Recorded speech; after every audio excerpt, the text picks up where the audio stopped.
mean it's great to see you. You see, Johnson County is on the very eastern portion of the state, and I have an office with a big window, and it faces to the west. So I can see all across the state. So when I say it's good to see you, I mean it's really good to see you. To Forest View Elementary School, where this Constitution Day program started 10 years ago, to Atchison Elementary School, all the way up north, I can see, and to M.E. Pearson Elementary School in Wyandotte County. If I look to the south, I have to stretch, but I can see Westside Elementary School in Pittsburgh, Kansas, and Greeley Elementary School in Garnett. If I look really far to the west, I can see Colby Elementary School, and even past that, I can see West Elementary School in Goodland, Kansas. Now, I can't really see all those schools, but I just wanted you to know that you are joining over 12,000 other third graders across the state for our Constitution Day event. So welcome to Constitution Day. Well, what are we going to talk about today? You probably guessed, that's right. We're going to talk about the Constitution. The Constitution was signed on September 17th. That's right, today, September 17th, 1787.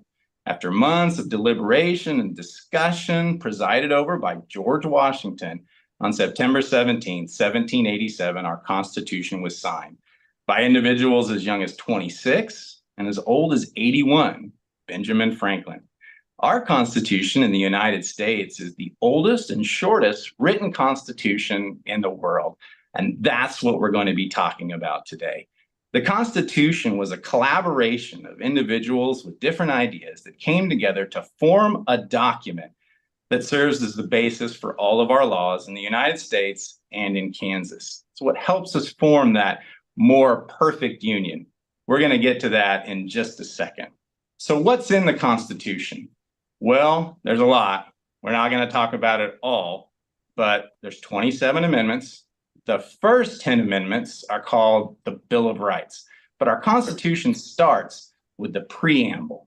And the preamble says this: we, the people of the United States, in order to form a more perfect union, establish justice, ensure domestic tranquility, provide for the common defense, promote the general welfare, and secure the blessings of liberty to ourselves and our posterity, do ordain and establish this Constitution of the United States of America. And that's how it begins. If you keep reading, you're going to see what we call articles within the Constitution. And the first few articles discuss and form our three branches of government. Can you all name the three branches of government? That's right. That's pretty good. Let's say it all together as well. Legislative, executive, and judicial. That's right. Those are our three branches. Now, I was going to talk to you today and explain a little bit about the three branches, but I worried you might get a little tired of just hearing me talk. So we've invited some very special guests to join us this morning. We're going to start with the executive branch. And here to tell us a little bit about the executive branch is the highest ranking member of the executive branch in the state of Kansas. That's right, our governor. So ladies and gentlemen, please welcome the governor of the state of Kansas, Laura Kelly.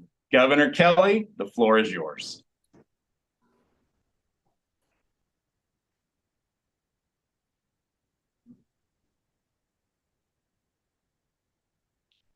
And Governor Kelly, you might be muted.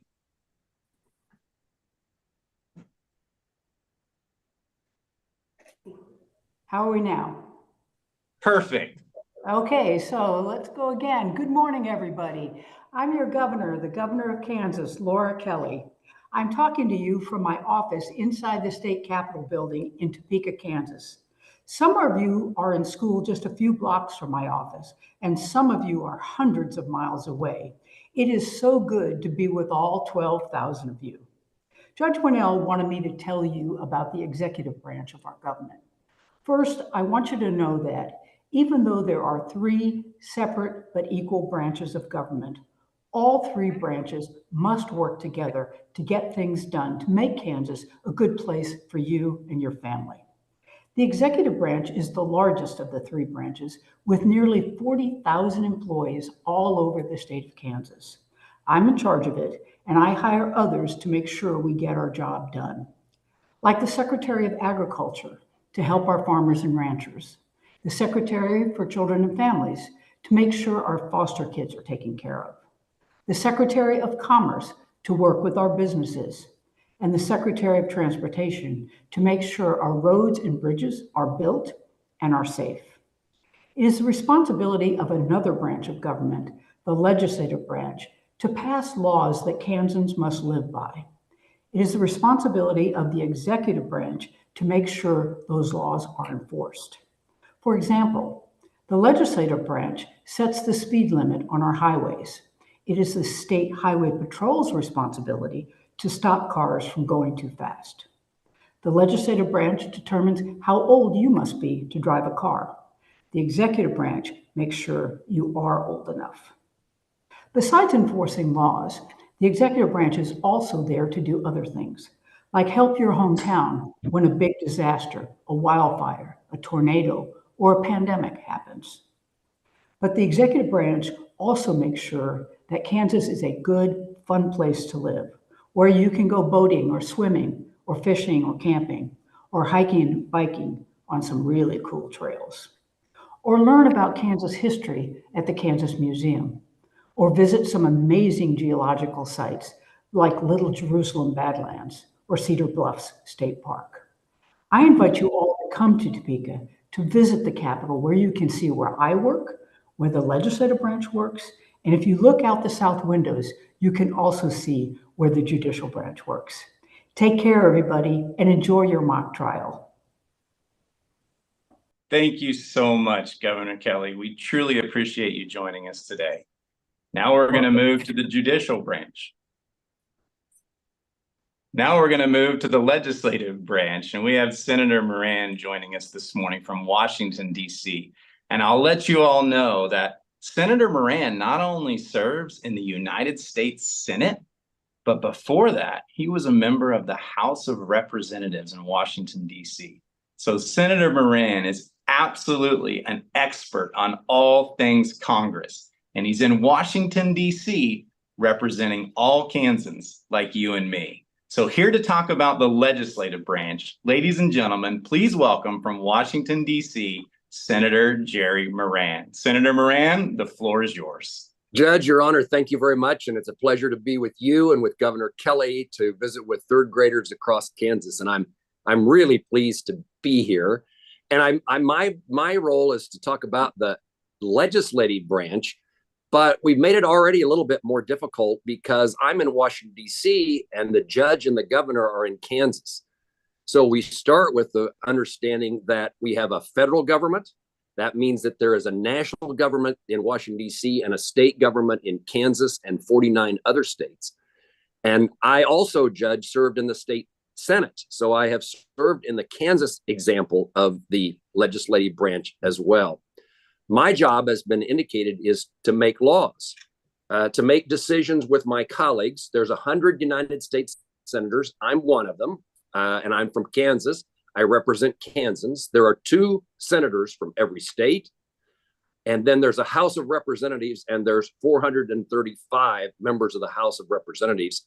Kansas has 4, and we only have 4 because it's based upon the amount of population, the number of people who live in our state. And you have maybe studied a little bit already, but we'll study how a bill becomes law. My job is to introduce bills, legislation, and then to work my way to see that they become a law and something that is then enforced by the executive branch. If it was a Kansas law, it would be enforced by the governor and her administration. A federal law would be enforced by the president and his or her administration. And it takes a long time for a bill to become law because we have to reach an agreement. A majority of 435 and generally 60 out of 100 senators, a majority of 435 House members and about 60 United States senators in most instances have to agree. And that means it takes a long time. I would say it starts with the Constitution, what we're honoring and respecting today. And our job is to pass laws that comply with the Constitution. of the United States, and it is the thing that keeps us from doing other things that might not be as good for the country. The Constitution tells us what we can do and what we can't do. And our founders, the framers, the people who wrote that Constitution did us a great favor because it protects us from government that might take away some of our privileges, our freedoms, and our liberties. The Constitution matters greatly. In addition to that, we appropriate money for federal programs for things that might impact you, including some monies that come to your school, things like special education and Title I, things like the school lunch program and transportation. And those decisions are made here in Washington, D.C. To help our schools across Kansas have the capability to do more and do better, and to make sure that every student across Kansas has a bright future and opportunities to pursue what they dream about doing with their lives. I'm really pleased to be here. I'm glad you're studying the Constitution, and I hope you have a successful mock trial when we say goodbye here in just a few minutes. Thank you very, very much. Thank you, Senator Moran. All right, so we've talked about the executive branch, and we've talked about the legislative branch, and we're going to end our three branches of government by talking about the judicial branch. And I believe, do we have Chief Justice Lukert with us, or are we having some connection issues? Justice Lukert, can you hear me? All right, well, if we're having some connection issues with Justice Lukert, she'll be able to interrupt us maybe, but I will tell you that the Chief Justice of the Kansas Supreme Court is Marla Lukert. And just as we've heard from Governor Kelly in the executive branch and Senator Moran in the legislative branch, Chief Justice Lukert presides over the Supreme Court here in Kansas. Now, you heard me say earlier that I'm a district court judge. I'm a district court judge for the state in Johnson County. But if somebody disagrees with my decision, they have the right to appeal that to the Kansas Court of Appeals. And if they disagree with that situation, for certain cases, they can appeal it to the Kansas Supreme Court. Chief Justice Lukert serves as the presiding judge of the Kansas Supreme Court. But in addition to all of those duties, she also has a lot of administrative duties to run the entire judicial branch. Those are our three branches of government. So let's recap that. Legislative branches make the law, executive branches enforce the law, and the judicial branch interprets the law as it's applied through the cases that they've been brought. This system was designed in the Constitution back in 1787, and we still use it today. And you're going to get to see it today in real time. What I mean by that is the Sixth Amendment to the United States Constitution. And I'm getting some notifications. Do we have Justice Lukert? Justice Lukert, can you hear us? All right. I apologize for the technical issues, but I can assure you, Justice Lukert, who's kind of my boss, sends you all greetings, and that is the judicial branch. But what I was saying is the Sixth Amendment to the Constitution guarantees us all the right to a trial by a jury of our peers. And you're going to see all three branches working together today in our mock trial. The statute that you see will have been signed by the governor, and then the trial has come to court for us to apply. So you're going to see the Constitution in real time today in our mock trial, which we're about ready to start. So I've got to get ready. And to do that, I'm going to go ahead and put my robe on. I have to tell you, I feel a little bit like Mr. Rogers here, taking off my suit coat, putting on my robe, getting ready for trial. And I just realized that none of you are going to get that reference to Mr. Rogers, but that's okay. You can ask your parents about it. The point is this: the next time you see me, I'm going to have my really serious judge face on, and that's okay. And I hope that you'll put your serious juror face on, because this is pretty important stuff. Well, we're about ready to begin our mock trial so that you can see the Constitution in real time. But I'm going to turn it over to Sheriff Easter from Sedgwick County to get us ready. So, Sheriff Easter, let's get ready for trial. Thank you, Judge. Good morning, kids. It is great to see you today. I am Sheriff Jeff Easter from Sedgwick County. You just heard about the 3 branches of government, and my office is part of the executive branch. One of the many services the Sheriff's Office performs for the community is courthouse security. Sometimes one of those roles is to serve as a bailiff in court. The judge is getting his robe on and getting ready to come into the courtroom. When he comes in, I will say, "All rise," and then I will say, "Oyez," which is a word that calls for silence and attention in the hearing. As soon as the judge says you may be seated, then you can sit down. The reason we say "all rise" is not personally for the judge, but to show respect for the courtroom, the system, and our Constitution. All right, let's get ready. I think the judge is about to enter the courtroom. All rise. Oyez, oyez, oyez. The Honorable District Court of Kansas is now in session. All persons watching are admonished to pay attention and to draw near and be heard. Thank you, everyone. You may be seated, and thank you, Sheriff Easter. Court will call the case State of Kansas v. Williams, OSD 1234. Attorneys, would you please state your appearances for the record, beginning with the defendant? Please rise and enter your appearance and be recognized for our jury defense counsel. May it please the court, the defendant, Joseph Williams, appears in person and by and through counsel, Catherine Triplett. Thank you, Ms. Triplett. And for the state, would you please state your appearance? May it please the court, the state of Kansas appears by and through District Attorney Mark Dupree.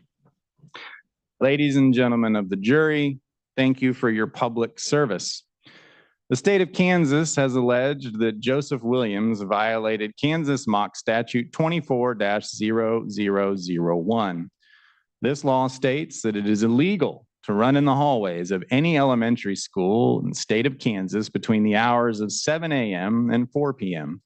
The law also states that it shall be a defense to this charge if the accused is attempting to help someone in an emergency situation. You will hear the evidence, and you will determine whether or not Joseph Williams is guilty. The prosecution alleges that this took place on August 21st, 2024. The defendant pleads not guilty. Mr. Dupree, on behalf of the state, you may make your opening argument. Thank you, Judge. May it please the court, defense counsel, ladies and gentlemen of the jury. It is extremely important today that you follow the facts. Look at the evidence. On August 24th, 2024, Mr. Williams, he looks really, really nice, but on that day, he was running. And he was running in the hallway. And you heard the law. The law said between the hours of 7 and 4, you must not run.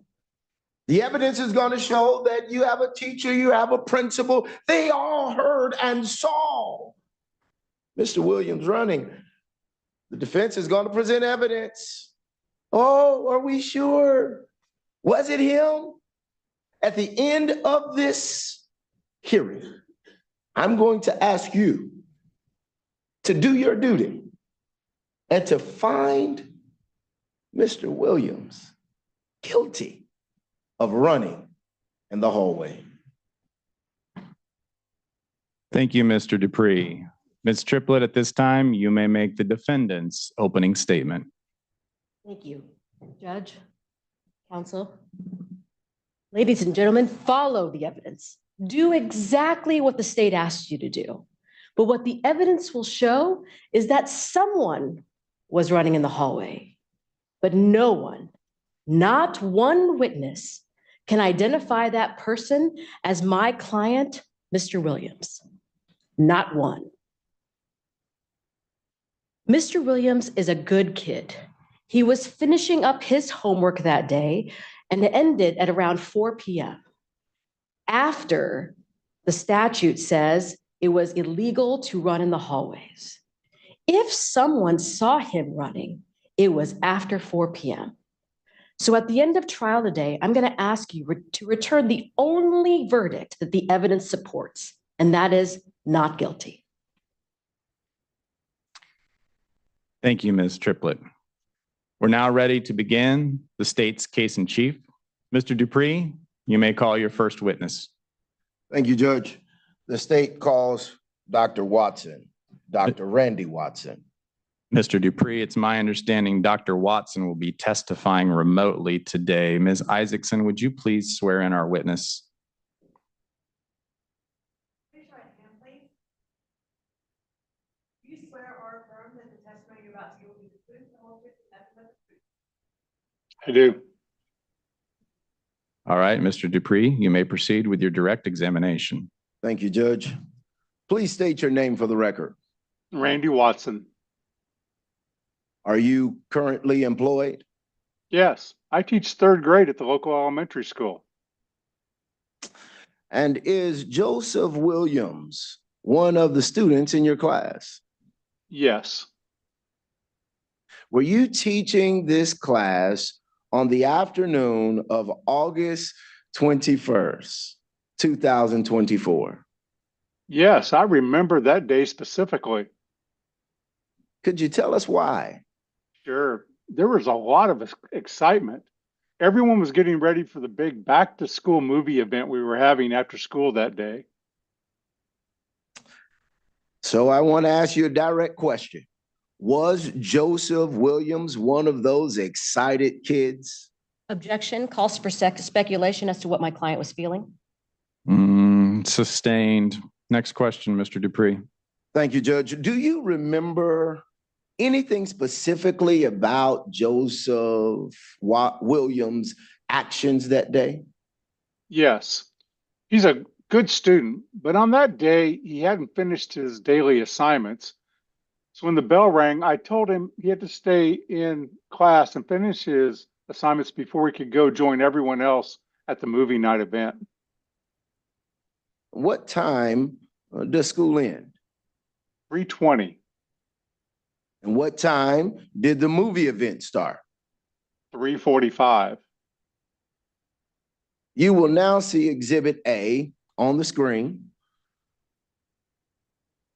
Is this a true and accurate copy of the movie flyer? Yes, Judge, I move to admit Exhibit A. No objection. Exhibit A has been moved. There's no objection from the defense. Exhibit A is admitted into our record. Mr. Dupree, you may continue. Thank you, Judge. So Mr. Williams would have left your classroom in a hurry, correct? yes. As I said, everyone was very excited about the event that night. Thank you. No further questions. Thank you, Mr. Dupree. Ms. Triplett, the defense may begin their cross-examination now. Thank you. Good morning. Good morning. You said my client was a good student. Is that correct? Yes, And did he actually finish his assignment?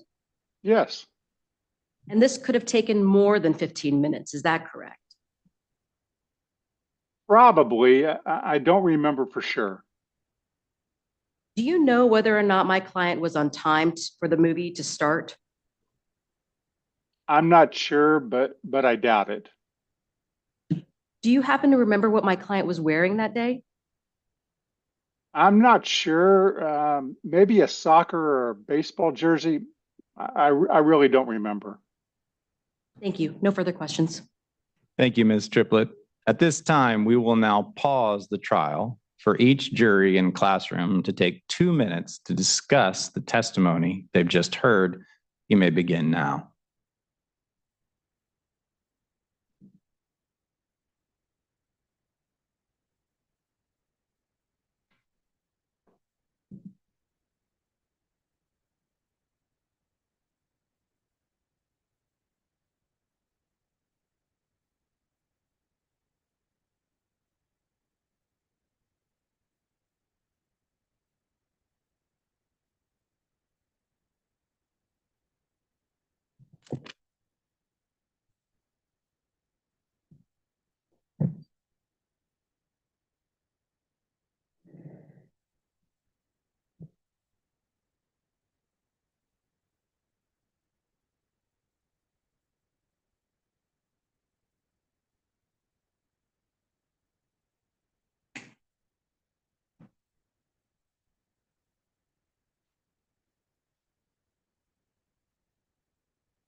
All right, to the members of our jury, the 2 minutes have expired. We are now going to continue with the presentation of evidence. At this time, the state may call their next witness. Thank you, Judge. The state calls Dr. Mark Heck.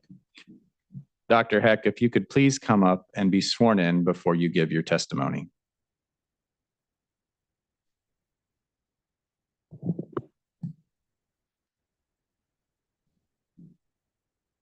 Raise your right hand, please. Do you swear or affirm that the testimony you're about to give will be the truth, the whole truth, and nothing but the truth? Thank you. Come around and have a seat, please. Mr. Dupree, once Dr. Heck is in the witness stand and ready for testimony, you may begin your direct examination. Thank you, Judge. Dr. Heck, are you comfortable and are you ready? Yes. Could you please state your name for the record? Dr. Mark Heck. And Dr. Heck, were you formerly a principal at our local elementary school? Yes, for 22 years. And were you there when Joseph Williams was a student? Yes, but he was younger. I'm not the principal there now.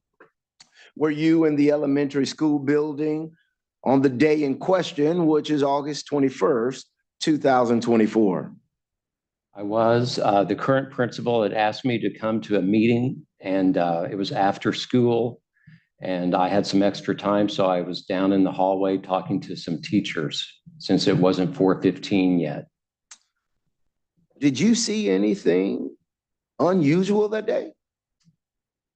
Well, I don't know if it's unusual, but I did see a student running when I was down there talking to teachers. So you saw a student running. What was this student wearing? I remember that easily. It was a San Francisco 49ers t-shirt. Did he have the same hair color as the defendant sitting at this table to my right? Yes. What happened next? I asked the school nurse who was down in the hallway what was going on, and she said, Objection, hearsay? Counsel, it's my understanding that the school nurse is available for examination, is on the witness list. I'm going to allow this testimony. I'm going to overrule it. Dr. Heck, you can continue. Mr. Dupree, you may continue with your examination. Thank you, Judge. Please, Dr. Heck, continue. She said that it was a big back to school movie night, movie afternoon, and everyone was really excited. And the student we saw was running. He was late to the movie. Dr. Heck, have you ever seen Joseph Williams running in the hallway before? Well, yes, I have. He was younger because it's been several years since I was his principal. But you have saw him running in the hallway, correct? Correct. No further questions. Thank you, Mr. Dupree. Ms. Triplett, you may begin your cross-examination. Thank you. Good morning, Mr. Heck. Good morning. On this particular day in question, did you specifically see my client running in the hallway? I did not see the student's face, so I do not know for sure. So you don't know if it was my client, Mr. Williams, that you saw running in the hallway, do you? I know it was a 49ers fan, but you are correct. I cannot say for sure that it was Joseph Williams. Thank you. No further questions. Mr. Dupree, does the state have any additional witnesses? No, Judge. The state rests its case. All right, members of our jury, the state has now rested their case. We're going to take 2 minutes for you to discuss the testimony that you've just heard while the defense gets ready to begin their case in chief. You may take the 2 minutes starting now.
All right, we are now ready to begin with the defendant's case in chief.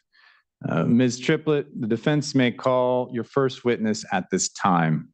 Thank you. The defense calls Maria Ortiz Smith. Counsel has advised the court that Ms. Ortiz Smith has requested a Spanish interpreter for testimony today. Ms. Miller, are you connected? Yes, Your Honor. Ms. Miller, do you solemnly swear or affirm that you will make a true interpretation in an understandable manner to the persons for whom you have been appointed, and that you will repeat the statements of such person in the English language to the best of your skill and judgment? I do, Your Honor. Thank you, Ms. Miller. Ms. Isaacson, could you please swear in our witness? Please raise your right hand. Por favor, levante su mano derecha. Do you swear or affirm ¿Jura o afirma that the testimony you're about to give que el testimonio que dará el día de hoy will be the truth, the whole truth, and nothing but the truth? será la verdad, toda la verdad y nada más que la verdad? Sí. Yes. Thank you. Gracias.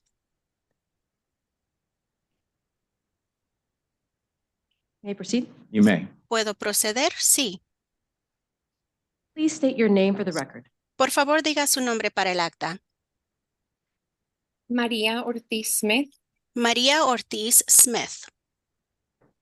And are you a parent volunteer at the elementary school? ¿Y es usted una voluntaria en la escuela primaria? Estoy en la Asociación de Padres y Maestros y ayudo cuando puedo. I am on the PTA and I try to help out when I can. Were you at the back to school movie event on August 21st of 2024? ¿Estaba usted en el evento de cine de regreso a clases el 21 de agosto del 2024? Sí. Yes. And were you in the library with Mr. Joseph Williams? ¿Y estaba usted en la biblioteca con el señor Joseph Williams? Sí. Recuerdo que llegó un poco después de que se empezó la película. Yes, but I remember I came in shortly after the movie had started. And how do you remember that? ¿Y cómo se acuerda de eso? No estoy segura de cómo se llama la película, pero al principio uno de los personajes gritó alto ahí y fue un grito muy alto. Entonces fue cuando entró el estudiante Joseph Smith a la biblioteca y cerró la puerta. I don't remember the name of the movie, but I remember at the beginning, one of the characters yelled, "Hey, stop there." I remember thinking that it was so loud, it sounded like someone really needed help. And this was sometime after 3:45? Y esto fue en algún momento después de las 3:45. Creo que sí, sí. I think so, yes. Maybe even after 4 p.m.? Quizás hasta después de las 4 de la tarde. No estoy segura, pero alrededor de las 4. I'm not sure. It would have been around 4 o'clock. No further questions. No tengo más preguntas. State, you may begin your cross-examination. Fiscal puede Thank you, comenzar Judge. con su contrainterrogación. Gracias, su señoría. This was shortly after the movie began, correct? Esto fue justo después que comenzó la película, ¿correcto? Sí. Yes. And the movie started at 3:45. Y la película comenzó a las 3:45. Se supone que la película empezaría a esa hora, pero tuvimos problemas con el proyector y comenzó unos minutos después. It was supposed to, but we actually started it a few minutes late due to some projector issues. And when Joseph Williams came into the library, what was he wearing? Y cuando Joseph Williams entró a la biblioteca, ¿qué es lo que él vestía? No estoy segura, era como una playera deportiva.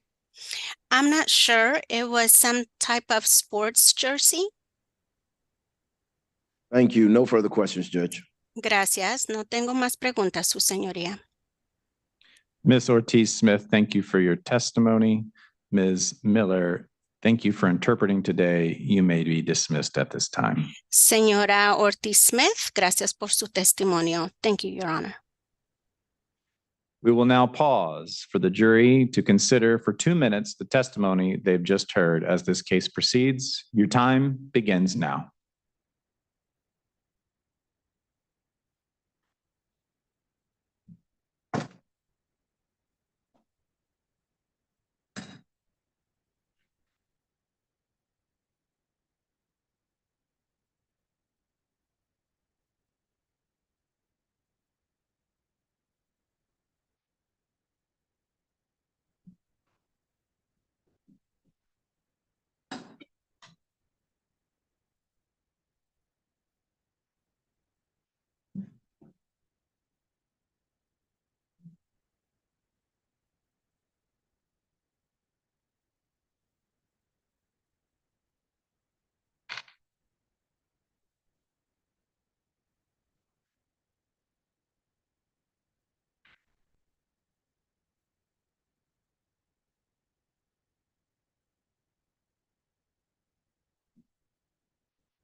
All right, members of the jury, court is now back in session. Ms. Triplett, it's my understanding that you have one more witness who will be our final witness today. Is that correct? Correct, Your Honor. Ms. Triplett, at this time, you may call your final witness. Defense calls Jesse Boyd. It's my understanding that Ms. Boyd will be joining us today remotely. Ms. Isaacson, could you please swear Ms. Boyd in before her testimony begins? Raise your right hand, please. Do you swear or affirm that the testimony you're about to give will be the truth, the whole truth, and nothing but the truth? I do. All right, Ms. Triplett, whenever you're ready, you may begin your direct examination. Thank you. Good morning. Morning. Please state your name for the record.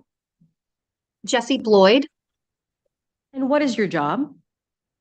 I'm the school nurse at the elementary school. And did you see my client on August 21st of 2024? Yes. And what for? Joey came in after morning recess. He'd hurt his knee pretty badly. I gave him some ice, told him to stay off his feet and rest and no running. And I could tell he was hurt. So was he moving slowly? Yes, very slowly. Do you know my client very well? Oh, yes. He's such a great kid. He's always willing to help other students when they're in need. All right, thank you. No further questions. All right, Mr. Dupree, on behalf of the state, you may begin your cross-examination. Thank you, Judge. Did you see Joseph Williams in the office the rest of the day? No. Did you call his parents? No, I did not. I sent But you an email. didn't think the injury was severe enough to send him home, correct?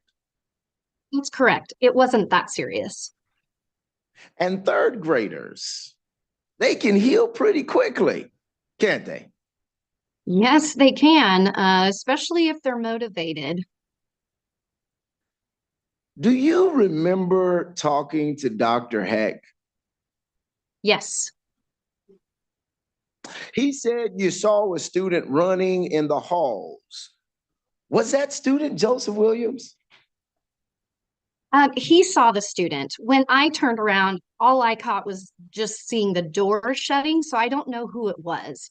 I explained it to Dr. Heck what all the excitement was about the movie event. Thank you. No further questions. Thank you, Mr. Dupree. Thank you for your testimony, Ms. Bloyd.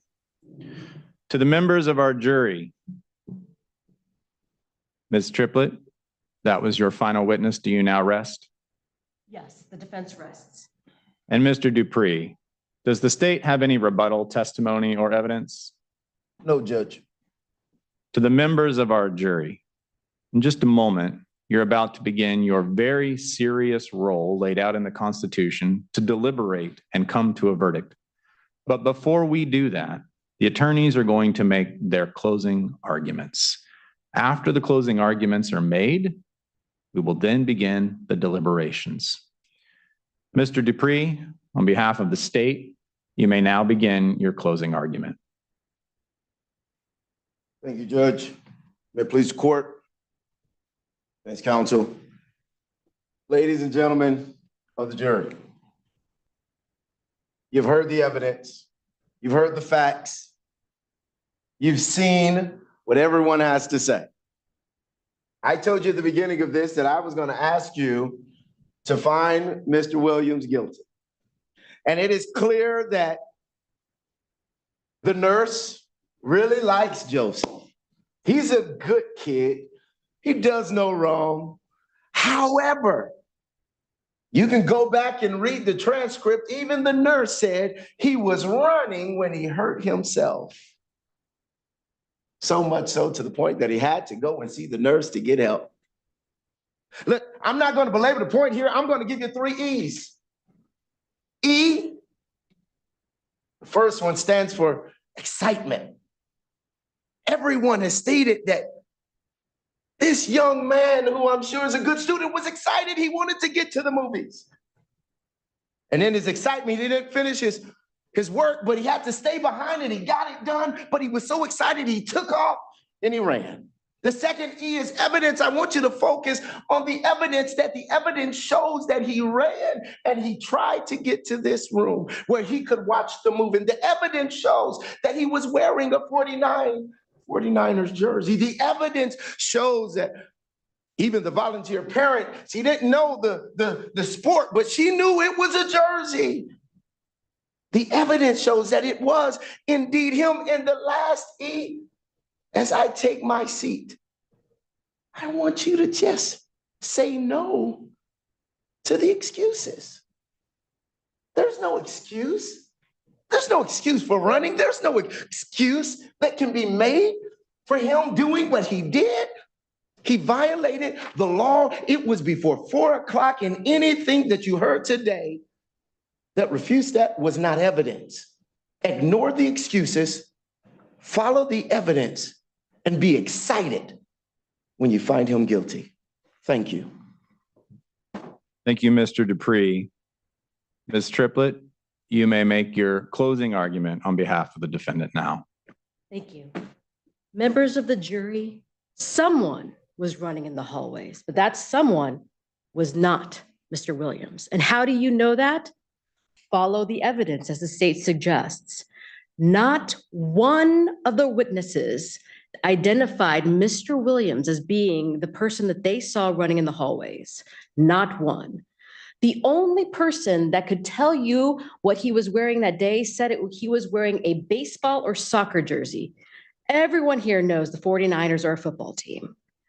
Not one witness identified Mr. Williams. In addition, he was finishing his homework, was done around 4 p.m. He showed up at the movie, and the movie started late. It started after 3:45, around 4 p.m., and he was hurt earlier, so he was moving slowly. Someone was running through the hallways, but that person was not Mr. Williams. I am asking you to come back with the only verdict that the evidence in this case supports, and that is not guilty. Thank you. Thank you, Ms. Triplett. To the members of our jury, the time has now come.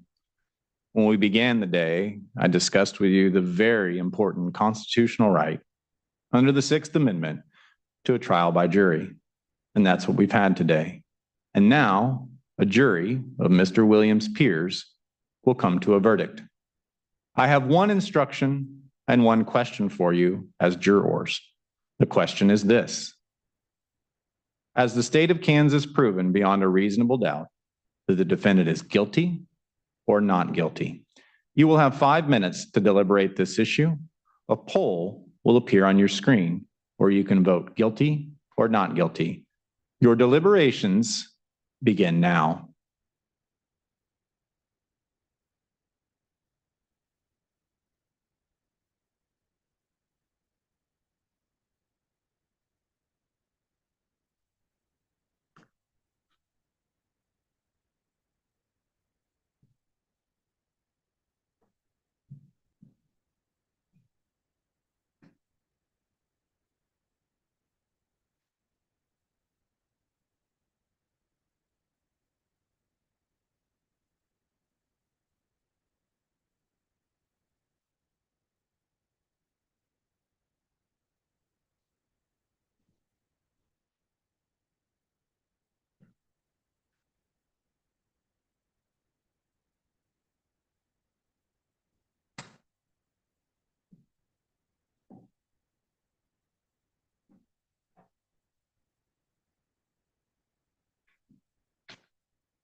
To the members of our jury, you have 90 seconds to complete your deliberation and submit your verdict.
Members of the jury, if you would please take your seats. The bailiff has handed me the verdict, which I now have. Mr. Williams, Ms. Triplett, if you would please stand, I will read the verdict. In the matter of State v. Williams and the over 13,000 jurors of your peers who participated in this trial, the jury finds you not guilty. This concludes our trial. Mr. Williams has been found not guilty, and you got to see in real time our Constitution today. Now, two quick things before we end. We're going to end with some comments from Chief Justice Marla Luker. There's no better way to end a trial in a courtroom than when our very own Chief Justice. And after Chief Justice Luker makes her final comments, we have some question and answer we've received from students that we'll address, but we understand if our classrooms need to leave at that time. But thank you to the over 13,000 third grade students who participated today and all of the teachers. Thank you for joining us for Constitution Day. And ladies and gentlemen, please welcome the Chief Justice of the Kansas Supreme Court, Marla Lukert. Justice Lukert, the floor is yours. Good morning. Jurors, thank you for your service today in this trial. You have seen play out one of the constitutional rights we have, to a right to a trial by jury. You know, recently a doctor told me that I had to wear these super protected glasses for a while. And since then, I've had people ask me if I'm trying out a Halloween costume a little early. The glasses remind them of the mom from the Incredibles movies. As you probably know, in addition to being a mom, she's a superhero known as Elastigirl. She has superhuman strength, agility, the ability to shapeshift and manipulate her density just like elastic. I think being mistaken for Elastigirl is pretty, incredible. So far, I haven't found my glasses give me a superpower. But Elastigirl and I still share one thing in common. We share the mission to protect. As Chief Justice of the Kansas Supreme Court, my duty, like that of all the judges, including Judge Winnell that you saw in the courtroom, is to protect the values in the Kansas Constitution and the Constitution of the United States. While I may not have superpowers, the values in those constitutions do. Our constitutions guarantee that each of us has freedoms and each of us has rights, including the right to a trial by jury. Our Constitution was based on the principle of the rule of law. The founders recognized that we would have a lawless and a chaotic society without having some rules, some laws, and then enforcing them. But those laws must apply equally to everyone so that all are accountable to the law. And those laws cannot be taken away from us if the Constitution is given to us. Courts protect those rights and exercise the general judicial power by interpreting and applying the laws in the Constitution to specific cases and resolving disputes between parties, just as you've seen play out in the courtroom today. As you saw, in a way, this was like a sporting event where there are rules. There are rules that govern what happens in the courtroom. And like an umpire or a referee, a judge makes sure the player follows the rules. Sometimes during the game, multiple officials will come together to confer about a call and ask each other, what did you see? And how do you think the rules apply? Well, that's what you just did as juries. You came together as people from the community and you looked at all of the evidence in the case and you all talked about what you heard, what you saw, and how the law would apply. I sit on an appellate court and our role is a little bit like the replay officials. If this case were to be appealed, we would look at the replay, consider all of it, and make a determination.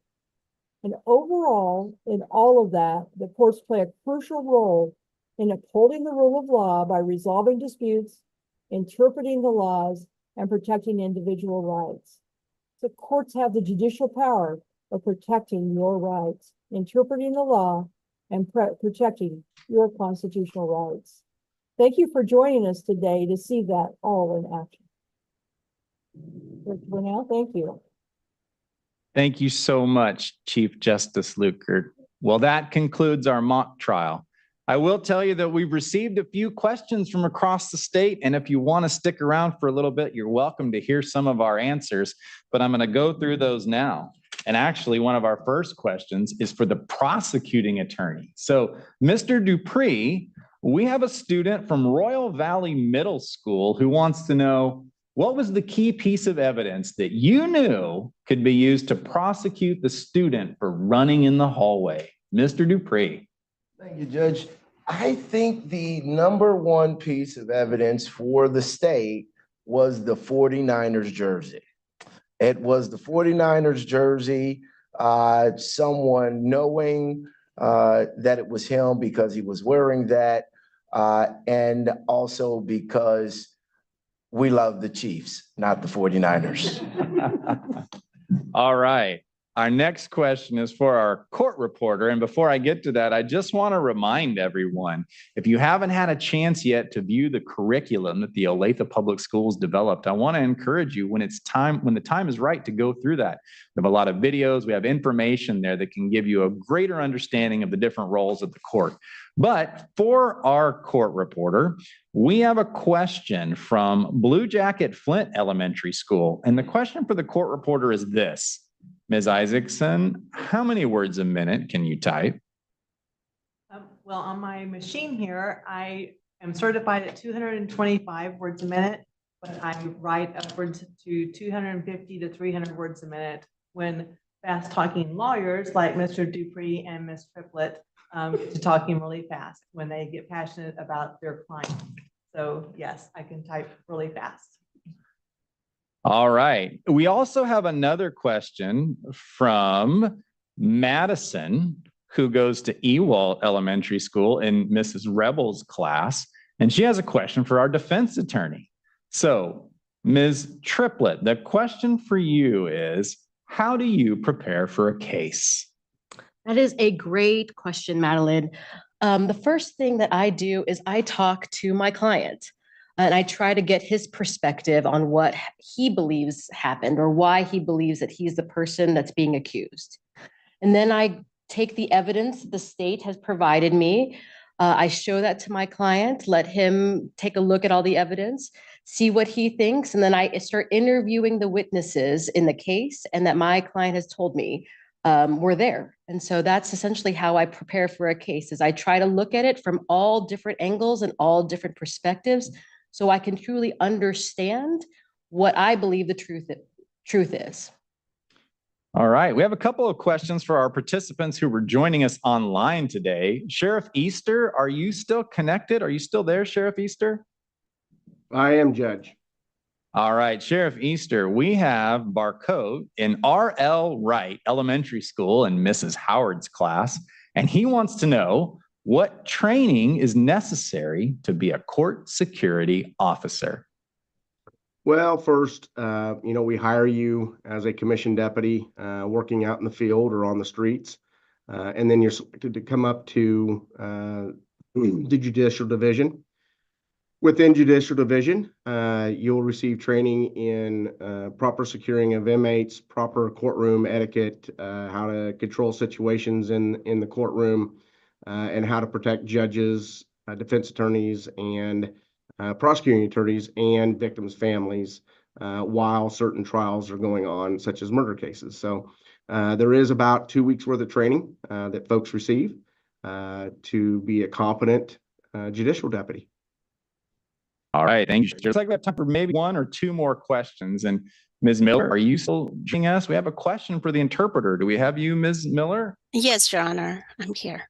All right. So Most Pure Heart of Mary School, Miss Livingston's class wants to know this. How do you prepare to be a courtroom interpreter? How do you keep up with the rapid pace of the proceedings in a courtroom? Those are very good questions. So I study a lot. I read a lot of books, both in English and in Spanish, because I have to make sure that my proficiency in both languages, such as a native-like speaker in both languages. As far as how I keep up with the pace in the proceedings in the courtroom, practice is key, actually. It's very similar to playing an instrument. So you learn to read notes and you learn to play the keys at the same time. So the more you practice, the faster and the more accurate you become. And sometimes, like the court reporter said, when the speakers speak super, super fast, I can always remind them that we have an interpreter so that they can slow down for me.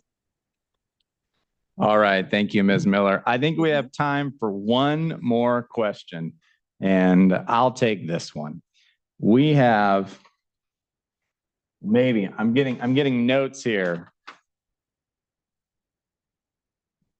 but I think we're almost out of time. So we're going to go with one final question. And this question comes from right here in Olathe, from Henry at Green Springs Elementary in Mrs. Worth's class.